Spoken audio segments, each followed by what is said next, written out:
Today is Thursday, June 20th, 2019, and I am doing a Mama Cacao ceremony. I'm in the Hudson Valley, precisely. I am in Philmont, New York, looking out at a beautiful yard with birds, gorgeous trees of different varieties, hearing the sounds of frogs and the wind. It's overcast, and it's been somewhat overcast and cooler this summer thus far. Perhaps hot days are ahead, but even in the UK they say it's been somewhat cool or cold and rainy. Haven't yet had summer. And I'm reflecting on the connection between Mary and Jesus and the she beings on the other side of the veil that are our mirrors or companions. They're in the fairy realm. They're a specific race that's more human-like, more tall elf-like. We have a common ancestor, according to David Spangler, who's a she-seer, if you will. And his guide, Marielle, has conveyed to him that Jesus and Mary are, in a sense, in the lineage of the she.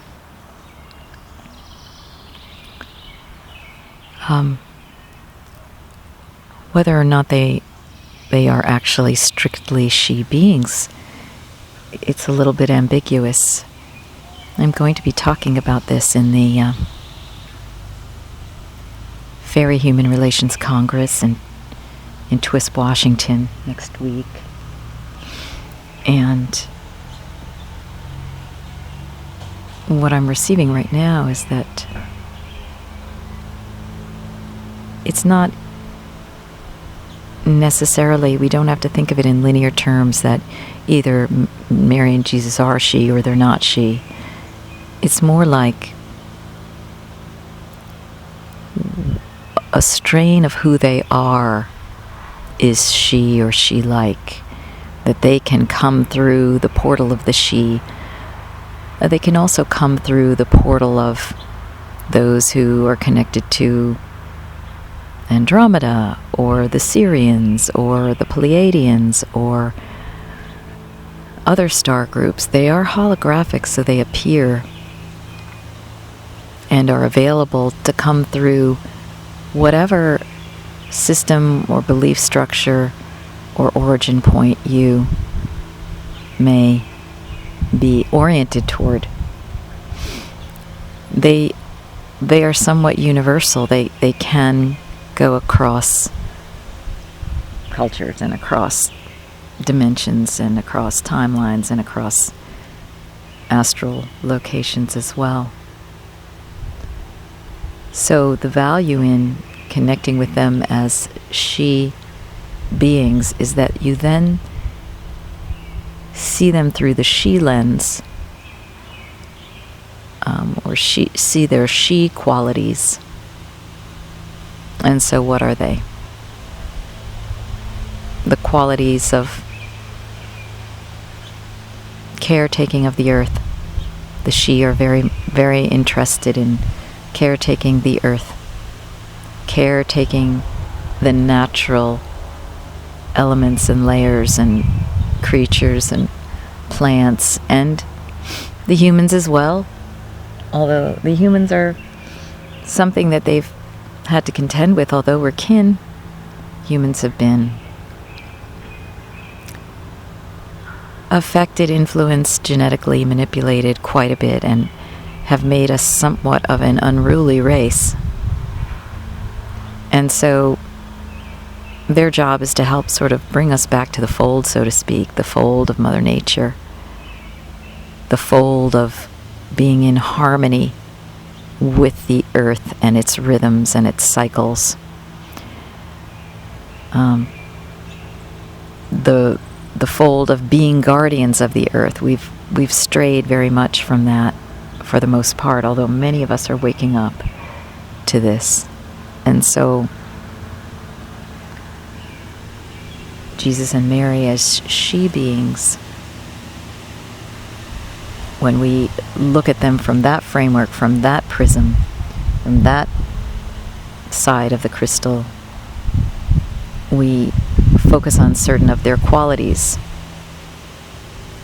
And so what else does it mean to consider them to be she beings or have a resonance of the she?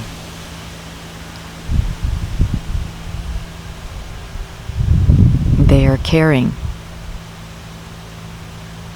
They're also about awakening, healing, evolutionary consciousness, co-creation, and creativity.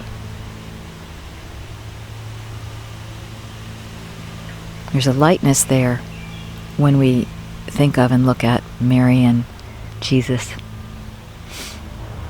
as pertaining to or having resonances of the she.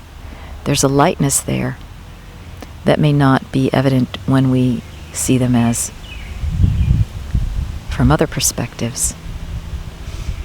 We see their more playful side, Jesus dancing. I remember seeing once an image of Jesus dancing. You know, not something that you're going to see in the Catholic Church where the images of Jesus hanging on a cross and dying. And similarly, Mary, when we see her as a she, we see her as a full essence woman. In her, there's a word. It starts with full. Her fullness, her full luminous body, her feminine energy that's not laden down and burdened with the energies of the caretaking mother who hears the cries of the world and is somewhat somber and always dealing with heartache and things like that. No, there's a lightness to Mary as a she. She does the same work here, but it's in a lighter way. She has her femininity. She has her beauty.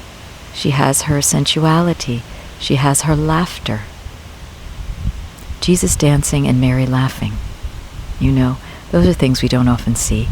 And yet, in the infancy gospel of James, we see that Mary, as a 3-year-old, did dance on the temple steps. So she is in touch with that dancing energy that is very much the she.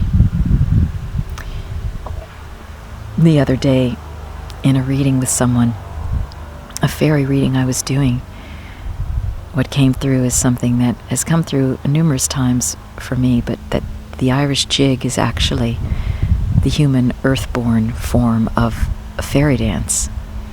And that what I received additionally in that session with that client is that in the other dimension, when they dance like that, they're able to go high up in the sky, almost as though they're in a trampoline.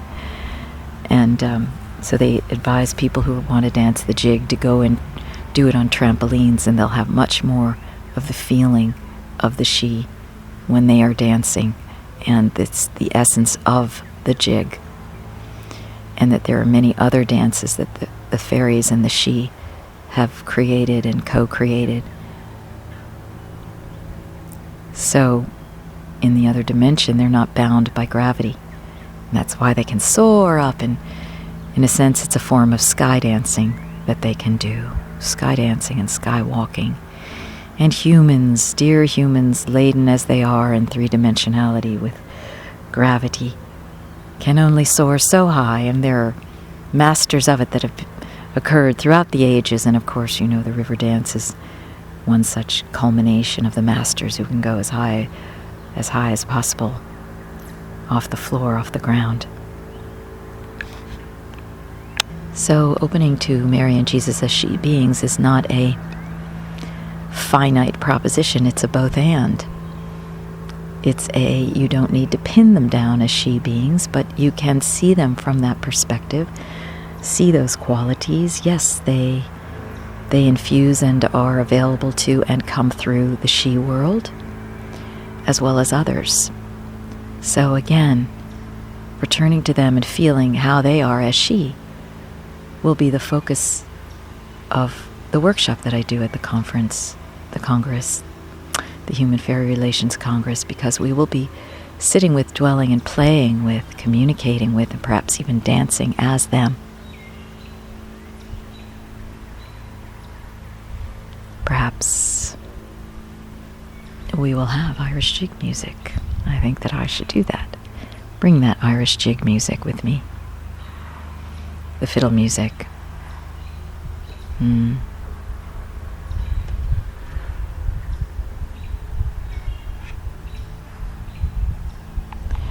They're saying that the wedding of Cana story comes closest to what we might understand as being Mary and Jesus' she nature. When Jesus opened the wine, he turned the water into wine. Aye, if that's not a she trick, wee bit of magic, we don't know what is. The water turned to wine. Why? So that the guests could go into she and fairy reality. They could relax their bodies, open their hearts, join in with merriment at the wedding of Cana.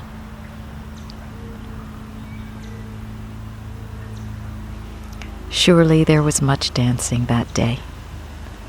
And of course it was Mary who asked him to do that. She said, "Oh, for this one time, just do the Siddic practice." Oh, and they're saying that Sidhe, Siddhe, meaning a miraculous ability, and the word she, Sidhe, really are pointing to the same thing. This is the kind of magicianry that the she are involved in. So thank you, Jesus and Mary, for showing me that link. Siddic abilities, to be able to walk on water or turn water into wine. Those are two of them, and the she are able to do that. They can go from this dimension to that. They can come into our world. And they know how to look somewhat like humans. And so many of us have probably passed them on the road, on the street, in the forest. They can come in and out. So turn on your Shidar, the ability to see these beings and also people who are hybrided into 3-dimension with such lineages, with such DNA. There are many, many of us walking around. We're opening to the diversity between the realms, not just among us, but between the realms. So this wedding of Cana and the Siddic ability of Jesus to turn water into wine. They're saying, yes, that's the ticket. And then Jesus also was able to turn a woman's blood into healing. The woman who could not stop bleeding and touched the hem of his robe and was healed. And he was able to start the wine flow and stop the wine flow. And that woman's womb was bleeding excessively. And he was able to heal that feminine aspect of her because he was so connected to the feminine through his mother's womb, the Holy Womb Chakra of Mother Mary, which is an emanation of the Holy Womb Chakra of Mother Divine.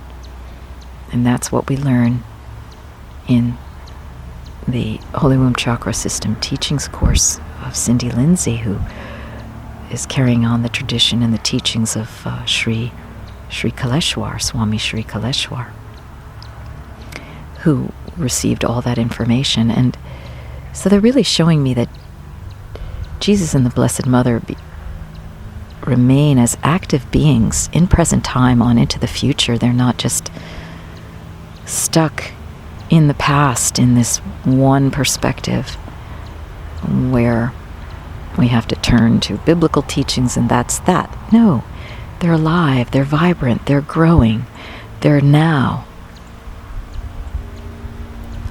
And, you know, the thing about them is their resonance, their hologram can be taken any way you wish. There are those teachings in the Gnostic Gospels that they can be seen from whatever perspective you are in.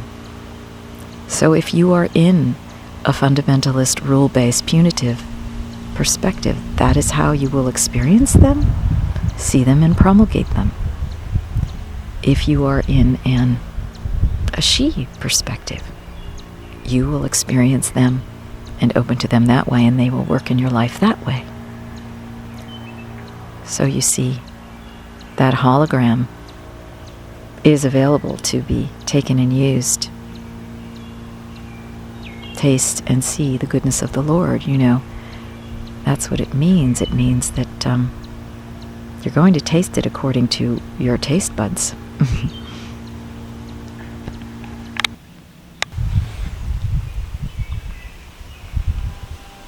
Communing with Mary and Jesus as she beings offers refreshment to the connection with them.